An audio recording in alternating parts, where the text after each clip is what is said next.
His passion for baking started in Mexico. Traditionally, we don't have sourdough fermentations. That's more like a Frenchy kind of style. The version that we got from French to Spain to now Latin America, it's a little different. It blends with corn, it blends with other goods, it becomes a little bit more accessible.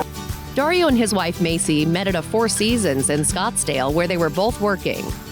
M's Bakery officially started in California months before the pandemic, and once everything was shut down, they started doing online orders and deliveries. Tell me why the name M's Bakery. So my wife is Macy, so there's an M.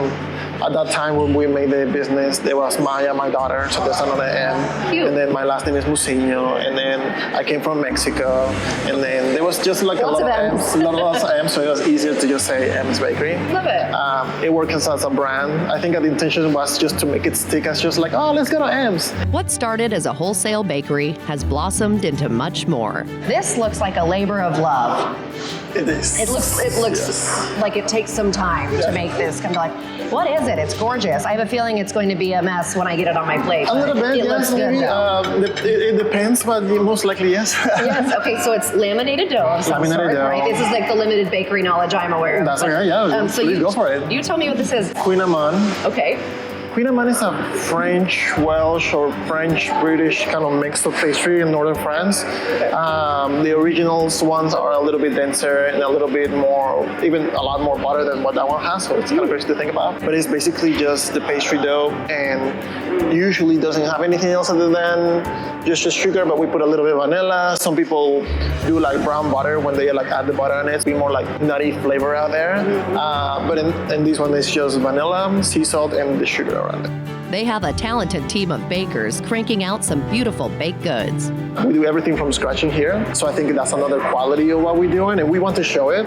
We don't want to be shy about it. Yeah, you've got your exposed windows here for the bakery. You get to watch people make food. And to give a little pride to the bakers itself, to like, we're used to not seeing them, we're used to not knowing of them, we're used to Because they're here knowing. at 3 o'clock in the morning and they're always behind. Yeah, exactly, So right. you don't get to see it, you don't get to experience it, you don't get to feel it. And what we're trying to do is more like a artisanal bakery.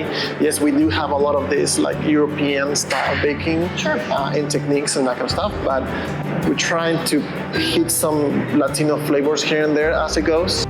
There's also a breakfast and lunch menu with a few other items to choose from, including an avocado toast made with their sourdough. So what else is on here? So we've got the yummy sourdough bread, the avocado. The avocado, we have pickles. Ooh, how do you make them? These ones are cold pickles. So then the process rescues a lot of citric acids. Ooh, yum. So it doesn't just give me acidity, but it gives me like an acidity that is more citric, and it keeps it crisp. Or maybe a filling tortilla soup would hit the spot. It has onions, tomatoes, it has squash, or like Squash. zucchinis and that kind of stuff. But it's all blended, It's all done together. right? It has corn tortilla chips to help with the thickening part of it.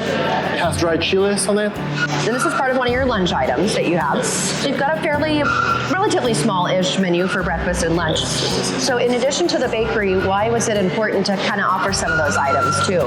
It just makes sense because the intention is being to like help with the cost of it.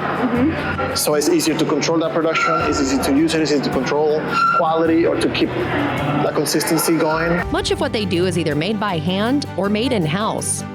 The Mexican cuisine that I know is not farm to table, but it's veggies to transform into table. It's not like we overspice things or, for like multiple spices from different things, We use tomatoes, peppers, onions, and garlic for majority of dishes in Mexico, and some dishes do have spices, but the great part of them are just very simple things. The intention is to rescue that and to put it into what we do every day. You can find M's Bakery in the Old Mill District in Bend.